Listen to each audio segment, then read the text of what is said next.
All across the fantasy universe, welcome one and all to the Fantasy Football Hustle. I'm your host, Brian Drake. You can hear me Sunday night, 7 to 9 Eastern on SiriusXM Fantasy Sports Radio. And as I said in the open, we're doing things a little differently from time to time here on The Hustle. We're going to reach out to some of our friends in the industry. And the first name that I called up was my pal who I did the show last year on SiriusXM with. He is FantasyPro's fantasy football analyst Andrew Erickson. You can find him on Twitter and TikTok, where I see all his work at Andrew Erickson _. What's up, brother? Good to see you again. Great to be on here. The TikTok count is growing. I'm almost at 1,000 followers. I've grown so much, and Brian, you've always been hyping me up on the TikTok account, so I always appreciate that. And it's starting to grow. I'm starting to understand the algorithm. I'm starting to understand what teenagers are into nowadays when it comes to fantasy football. They like the dances, they like the silliness, and that's what I'm giving them. So, but I'm so excited to be on. If I was on TikTok, and I've never posted anything, and I was trying to appeal to teenagers, I would get a letter in the mail that said I could not come within 300 feet of a school. They'd be like, buddy, enough. You're done. But, so Andrew and I, every week on Sunday nights on Sirius, would do a showdown lineup on DraftKings. I got to tell you, Andrew, I finally won $15 last week for the showdown lineup. Matt Donnelly of Fantasy Points that I did. And I won 15. So I wanted to make sure you knew that. But is it because you started Dennis Houston or whatever his name was? Some guy I've literally never heard of on the Dallas Cowboys offense. Yeah, I think he did my taxes last year. I think what do we have? I think we had Pollard in the captain. But yeah. Either way, what I want to talk to you about in sort of these short form shows here is after week one, what are we reacting to and what are we not overreacting to? Because a lot of people in fantasy will do that. You'll see crazy names get dropped on the waiver wire. And it's 1 week. Most of these guys don't play in the preseason and they're just kind of finding their groove. You got to give it a few weeks before you really start to worry. Except maybe in this situation, Andrew. And we're going to start in Dallas, where Dak Prescott is likely out 6 to 8 weeks. So we got to look at now, what are fantasy managers going to do with the weapons, if you want to call them that, in this offense? So Dallas hosts the Bengals this week. They're 7-point dogs. This pass game is a complete mess right now. You got Cooper Rush under center, who inspires less confidence than me at a bench press competition. You know, I stole this from my buddy Rich Rebar. Dallas had the lowest success rate per pass play in the league last week. It was 14% under the league average. So the bottom line, the O-line's in shambles. They got very little talent at wide receiver. The Boo Birds are going to be out left and right in Big D. So CeeDee Lamb caught 2 of his 11 targets. We got Zeke, who didn't look terrible, but we know they abandoned the run game. Even Tampa defenders came out and said that after the game. So what are we doing here with this Dallas offense? Somebody comes to you and they go, hey, what do I do with CeeDee Lamb? What do I do with Zeke Elliott here? What do you tell them with this Dallas offense? I mean, I'm trying to get rid of all these pieces on my teams. I'm trying to move off CeeDee Lamb. I've seen trades where you can get Mike Williams for CeeDee Lamb straight up, some other wide receivers. I would trade CeeDee Lamb to get Amon-Ra St. Brown. Like, I know that dude's going to ball out, and all he has done is ball out. Where, CeeDee Lamb, we were taking like in the fringe first round, second round, because we were projecting him to see this massive target volume in a really good offense. And we saw him get the volume, and he caught 2 passes. And it's a mess. So I'm trying to get out from CeeDee Lamb because he still has the draft capital that you drafted him in like the second round. And people will spin the narrative like, oh, well, in that one game he played with Cooper Rush last year, like he was fine. It's like, that's one game. Like we saw Geno Smith and DK Metcalf have a couple good games last year. And then we saw Geno Smith with DK Metcalf in week 1 and DK Metcalf had less than 40 receiving yards. Like, So we know when this plays out over a long period of time, we're going to be talking about Lamb next year as, oh, well, the quarterback play is horrible. Like, that's why he sucked last year. That's what's going to happen. So I'm trying to move off CeeDee Lamb while people are trying to buy low on him because they look at him as like the super talented wide receiver that we took in the second round. But I mean, Lamb was never really that guy. Like, we were projecting him to still take that next step. He's been good, but not great. So if you can trade him for another great wide receiver, or someone that you think is better that maybe is just not in a great situation as well, like even like a DK Metcalf, or at least I know Metcalf's a better wide receiver than Lamb in a vacuum. They both have bad situations.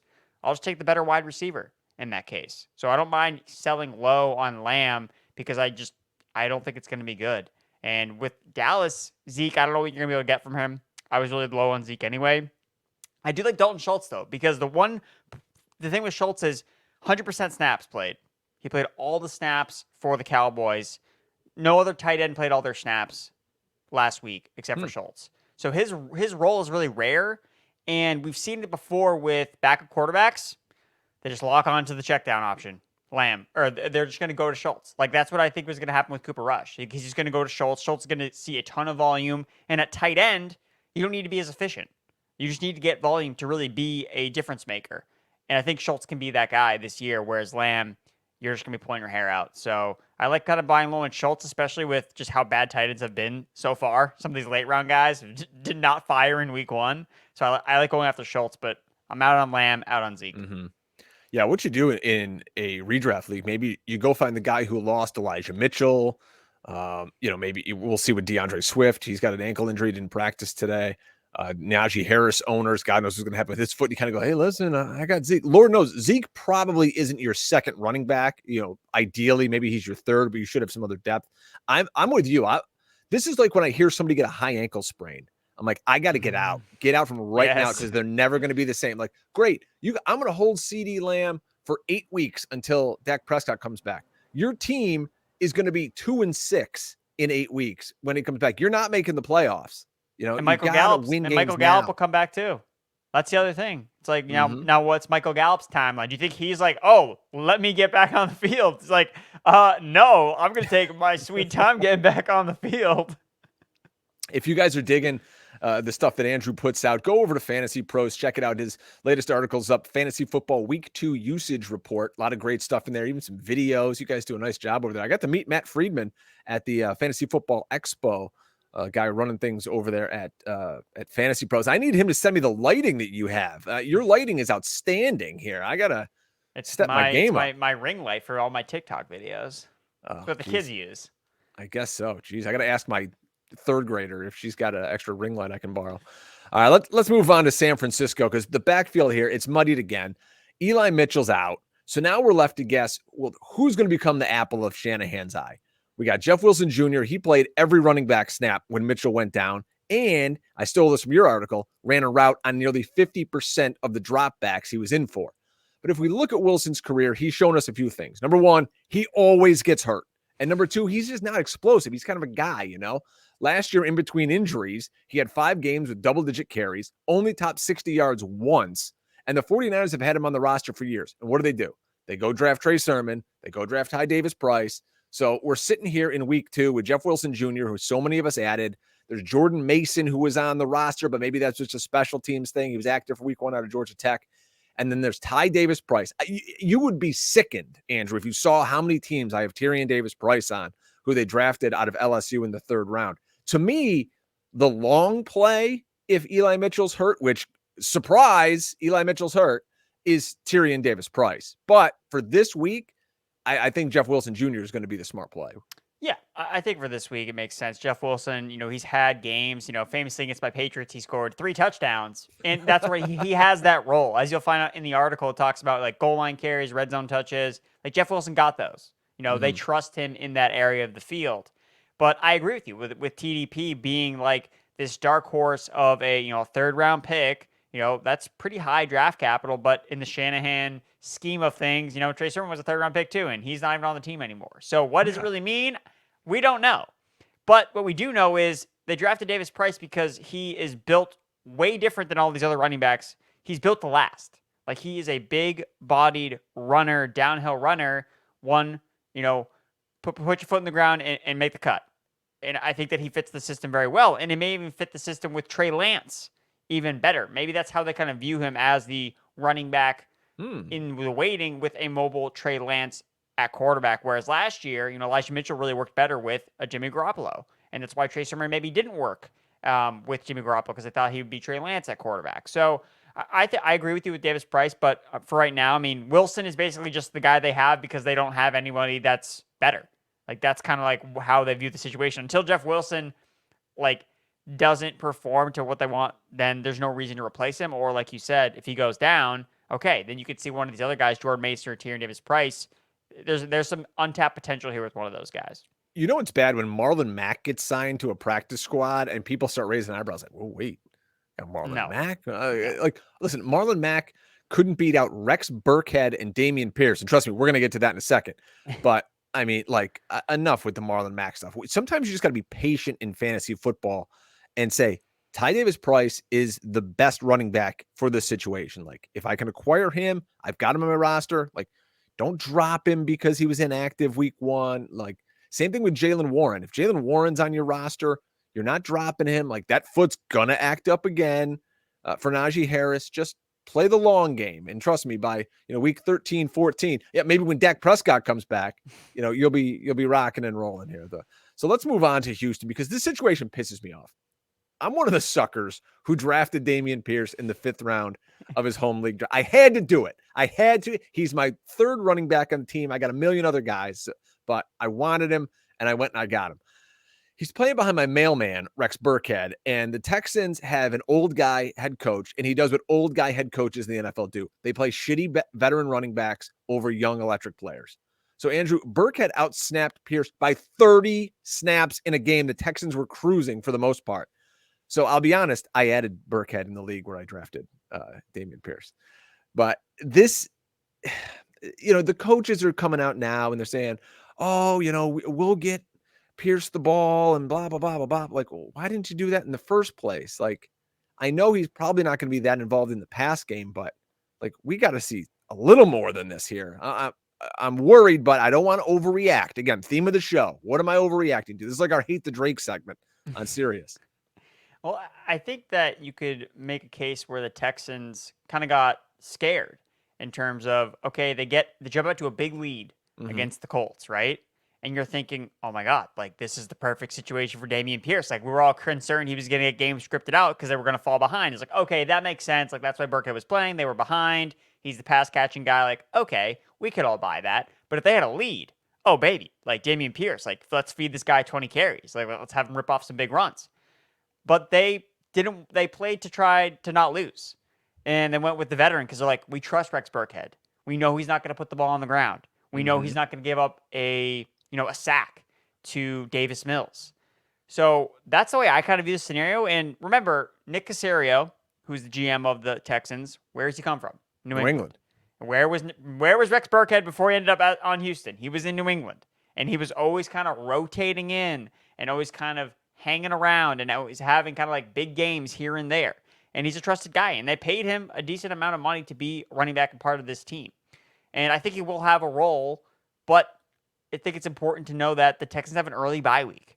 And I think after that bye week, you're going to see Pierce really take a bigger role in this offense. Even last year, like Ramondre Stevenson was a day 3 pick under the Patriots. And it took him a long time to really kind of break out of that doghouse that he was in. Not to say Pierce is in the doghouse, but it just takes some of these guys, especially day 3 picks. Like, they don't have to feature if they don't want to. Like, he was a day 3 pick. So they really should have to come out and like defend, like, oh, we didn't play Damien Pierce, our 4th round pick. Like, sorry.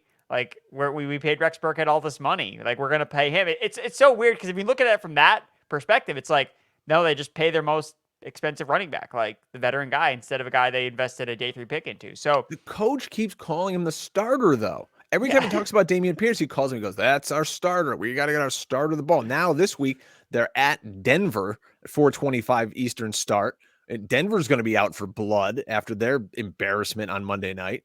So this could be a situation where Houston's playing catch up, and it could be another Rex Burkhead game. Or it could be a Damien Pierce game because it's the total opposite of what we thought would happen in the first place. You never know. So maybe it's like, hey, we're going to lose this game anyway. Let's give Damien Pierce some run. Maybe we need to spark our offense. And what I will say, though, about Rex Burkhead specifically, no running back had a worse. Actually, David Montgomery was the worst running back in terms of expected points added per rush in week 1. Second to that was Rex Burkhead. So he was not good on the ground when he was running the football. So I think they're going to look back at the film and be like, you know what? We probably don't want Rex Burkhead rushing the ball so much. Like, we probably need to get Pierce more rushing. Like, it's fine. Burkhead has his role in the passing game. But also, like, he's an older running back, and he's never really been a guy that can handle 200, 250 touches in a season. I saw Russell Wilson's TikTok, by the way, of him dancing around and pointing at all that. I now understand why Nathaniel Hackett took the ball out of his hands at the end of the game. That guy's a goof. But I digress. All right, so this Jaguars offense is one I knew would be a quagmire. Why are we talking about all crappy teams here today.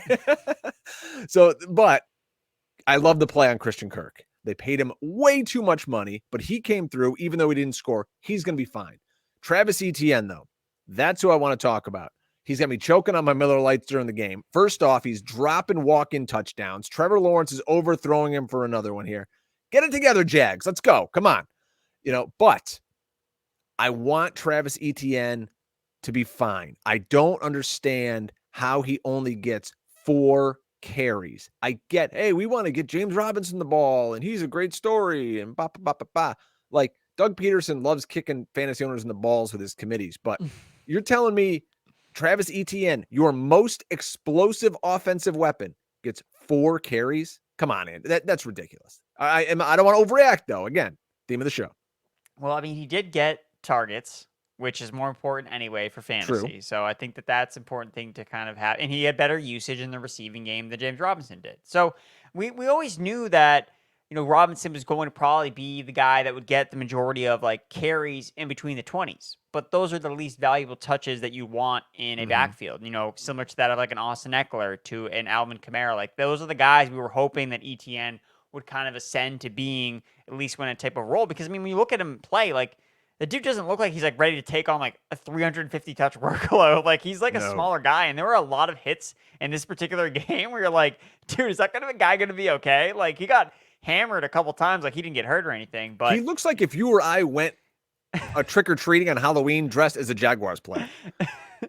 Especially because he wears number 1. So it just says fan on the back for his name. But that's the point. Like he's still getting the high value touches, and I think that's the biggest thing that you want to take away. And I think specifically in this matchup coming up against the Indianapolis Colts, I was pointing out how bad Rex Burkhead was rushing against them. This Colts run defense is really freaking good. So I don't know how effective James Robinson will be against a tougher defense. And if the Jaguars continue to have to throw the ball so much that they're going to be doing, then Etienne is still going to be the guy that's going to be on the field. This is the first time we've ever seen them share the field together. And yeah, Robinson had more carries, but Etienne got more red zone touches, more red zone targets, and we would be less worried about him if he had just scored like on 1 or 2 of his 3 opportunities to score a touchdown. Like we would be like way less concerned. Like, oh yeah, he scored. Like that's totally fine. Nobody's freaking out about CH, how he got 10 touches and scored 2 touchdowns. And people are like, oh, well, Pacheco just got all garbage time. Jerick McKinnon is like just a guy. And it's like, no, not really. Like if you can flip CEH for ETN right now, I'm doing that. You would do that? Really? Huh? I mean, yeah, like to me, they're the same guy, and CEH is a much better offense. Yeah, but CEH is still not featured in the passing game nearly enough. I don't see the appeal with him, and I think ETN's the better player. So, well, my Kings Classic team begs to differ because I am starting CEH on that squad. Which, by the way, among all the experts out there, who's in first place? Who has the most points? Your boy, right here. So stop the count. It's over. Give me the belt right now, Bob Lung. How about Saquon Barkley? So last year, that foot injury was a fluke. Again, another shitty team. He stepped on another player last year. That's how he got injured. Sunday, guy looked shot out of a cannon. Some people were saying, it's too high. You can't take him in the first round. After this performance against the Titans, though, maybe, Andrew, we weren't taking him high enough, though. Here's a situation where the offense has very little around him. The line is mediocre at best. Quarterback's terrible. Saquon's going to get as much as he can handle. I don't want to overreact, but we talked about the only game in town a couple minutes ago with CeeDee Lamb. This really is the case where he's a one-man band in New York City. Yeah, but the fact that he catches passes, it makes all the difference in the world because it doesn't matter what the game script is. He's going to get the rock. He's going to get the ball. And this is the first year, seemingly since his rookie year, where he was coming into the season where he wasn't hurt. Like, that's what held him back last year. He entered the year already hurt, rehabbing an injury. And I remember when the light bulb kind of clicked on in my mind when I was ranking Saquon this season and being like, wait, he's not injured right now. Like, I had to, take a step back. I'm like, wait. Because I ranked him just, assuming that he was, already hurt at some point because it's just been so natural in his, progression, how we rank him. But that wasn't the case. So I actually had Saquon pretty high up there. As I had him as, RB6. Because I kind of viewed him as discount CMC, where, yeah, he's super injury prone, but this guy also caught over 80 passes in one season, and he's a free agent after the year. Giants have all the reason in the world to feature him no matter what. They should give him 500 touches. Like, why not? Like, who cares? Like, he may not be on the team next year. They have no one else to give the ball to. And I like the upgrades of the offensive line. You had Brian Daboll there, who's going to get the ball to his best playmakers, who is Saquon Barkley. And even with Daniel Jones, it's like, hey, Daniel Jones, reel it in, check the ball down to Saquon Barkley, and we'll win games. So let's do that. Yeah. Looking at your article here over at FantasyPro's, Saquon Barkley, 21 routes run. That's 75% routes run per dropback for Saquon Barkley, the third best among any running back in the NFL in week 1, only behind Darrell Henderson and Leonard Fournette. So pretty good company. Elite usage. Like, it's so hard for those guys to just fail. Like, it's just a super high floor with the receiving. Then you factor in that he can break off big runs. So we talk about, the Giants are never going to have any red zone opportunities. Well, Saquon Barkley can rush for an 80-yard touchdown. Like that's something he can do. So yeah, Saquon, when I did my weekly rankings for week 2, he's RB3. Wow, here we go.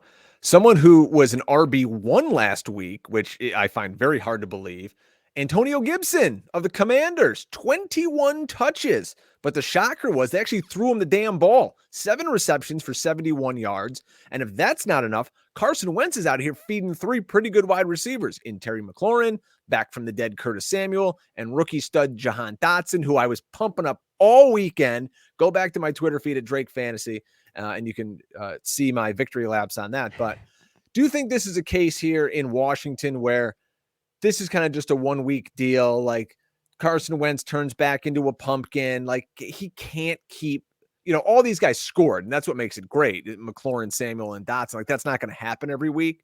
And Gibson getting all this work, and they've got J.D. McKissick. Eventually, Brian Robinson comes back. Logan Thomas out here. There's a lot of weapons really here on this Washington team.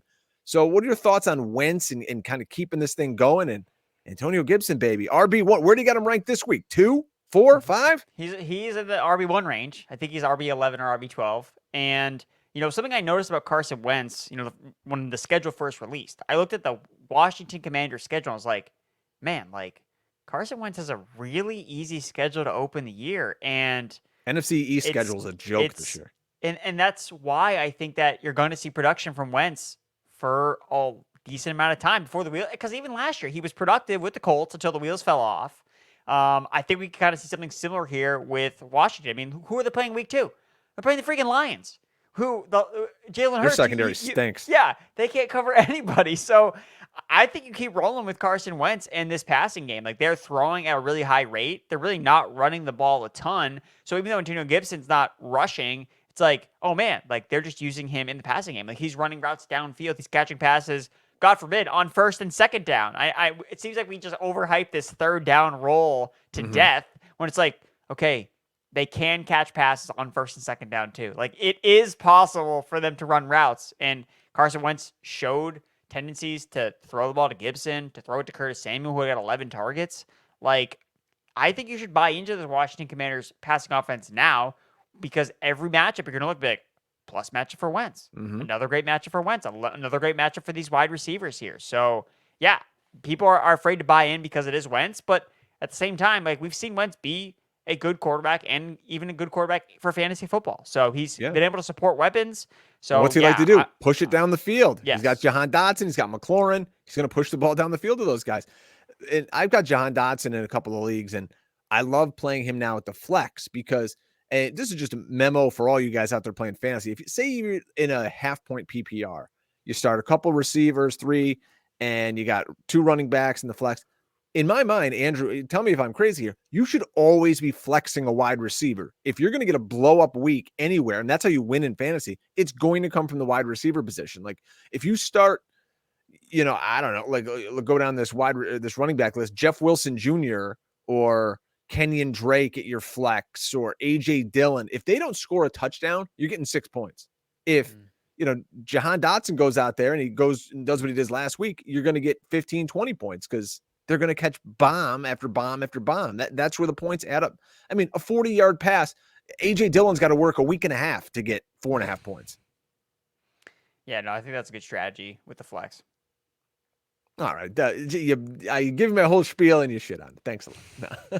All right. Before we get you out of here, Andrew Erickson, you follow him on Twitter at Andrew Erickson _. Check out his awesome article, Fantasy Football Week 2 Usage Report at FantasyPro's.com. Give me like one fun thing you found from week 1 in your article that like just really stood out to you that you're like, damn, people need to know this. Okay, so there's a difference between this. So the fun thing that I found that's probably not really helpful. So I'll say this one first because it's just fun. So top 5 in air yard share I saw in week this. 1. It just kind of blew my mind because, usually you're always going to get like the classic guys like AJ Brown, Jefferson, Devontae Adams. You throw Brandon Cooks in there, Cooper Kupp. Like those are the guys that are like, okay, that makes sense. Richie James for the New York Giants was top 5 in air yard share last week because the team is, like I mentioned, they're not throwing the ball downfield. So he had only 63 air yards, and that was more than half of the air yards in the entire offense. Holy smokes. Daniel Jones was last in air yards, 120 in week 1, because they're just throwing the ball to Saquon Barkley, basically not using any of the wide receivers. So I'm continuing to pound away Kenny Golladay unders until they take them off. He's our new Mike Davis. Dude, the cowards refused to put up Mike Davis lines last week, and just I couldn't stop thinking about you. I was like, dude, Drake would not have this right now. We would be pounding these Mike Davis unders, but unfortunately, I could not find any. I guess the other one I would look at, I think for like a buy low standpoint, would be Treylon Burks for the Tennessee Titans. So Kyle Phillips kind of grabbed the headline as a 5th round pick because he had a 29% target share, which is like really impressive for a guy making his first start, basically as a day 3 pick. But I think that's what's interesting about Burks is Burks got targeted at a really high rate, 38%, and he still commanded a 16% target share. I mean, he was right behind Kyle Phillips in targets, and he was barely playing. He only ran 13 routes, but he was targeted 5 times. He also led the team in air yards. So, like, Treylon Burks is the classic, okay, like, he didn't actually put anything up in the box score, but when you look at his, like, peripheral usages, you're like, okay, like, there's actually something here. So he'll never be on a waiver wire article. I know that it depends on how big the league is for Burks, and you'll probably be looking at Burks like, he didn't do anything, but he has so much room to grow based on the fact that he barely played in the game, but when he was in there, like, they were trying to get him the ball. So we kind of knew that Burks needed this type of role in the offense. Like, he needs designed plays for him. So the Titans are already showing us, at least here in week 1, that they are planning on doing that. So once they get rid of, like, stop using guys like Robert Woods, Nick Westbrook, Austin Hooper, who all each had 2 targets, like, even though they were all like starters, like, I don't know how much longer those guys are going to be playing ahead of Burks. Yeah, which is Burks why I'm has saying all the upside in the world. Exactly. So right now, I mean, if Burks is sitting on someone else's bench, I think he's someone that I want to kind of go and target, after really not making much noise in week 1, because I see the path even after this week 1 performance from him, where his role is going to grow. It wouldn't surprise me at all if next week he's at 50% snaps and then 75% snaps. Like AJ Brown, it took a little bit of time for the Titans offense and Mike Vrabel to open up to him. And I think we're starting to see that with Treylon Burks here. So that was one interesting thing that I found. Pick up Rex Burkhead and flip him for Treylon Burks to the guy who didn't, who is frustrated with him on his bench. So, all right, we appreciate the time, Andrew. Make sure you go follow Andrew on Twitter at Andrew Erickson _, also on TikTok. This was fun, my friend. The kind of new look hustle here. So appreciate you coming on and being my first guest. Thanks, bud. No, always happy to help out. All right, folks, don't stick around. We got the great Jim Coventry coming up on the other side. Stick and stay right here. The Fantasy Football